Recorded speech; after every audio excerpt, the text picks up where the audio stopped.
Ayan guys, papalitan natin yung tire hugger ng ating Honda Click 160. So si Kashi may isang taon na yan mahigit. Ngayon pa lang natin mabibilan ng accessories yan. So maiksi yung pinakatapalolo niya, puro putik pagka umuulan. So nakabili na tayo ng kapalit.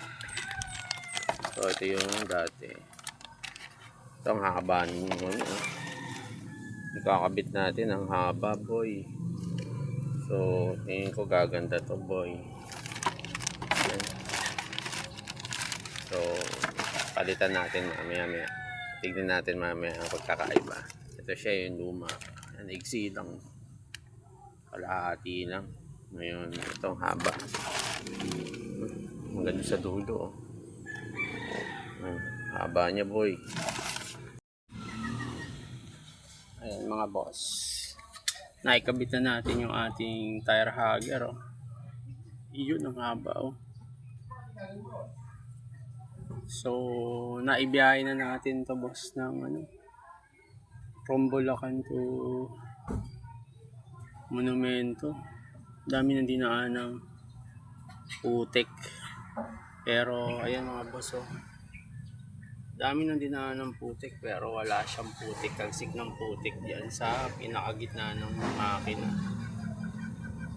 Kung yung dating nakakabit diyan na maliit, yung stock na tire hugger, sigurado ako puro putik na yan, guys. Pero yan, no, syempre alikabok, boss. Ilang araw nang naka-stock yan simula nung una nating video na ikakabit yan.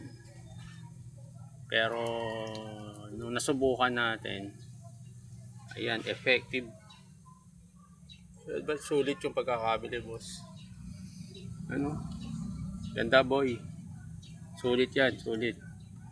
So pareho tayo ng Honda Click 160. Ayan, upgrade na kayo, boss. Bili na ng mas mahabang tire hugger. Hindi ka naman problema paglilinis na laging madumi yan. Hanggang doon sa pinakadulo na yun, madumi yan pag maiksi yung tire hugger dyan. Laging may putik dyan. Eh ngayon, ayan, satisfied tayo dun sa nangyari, boy.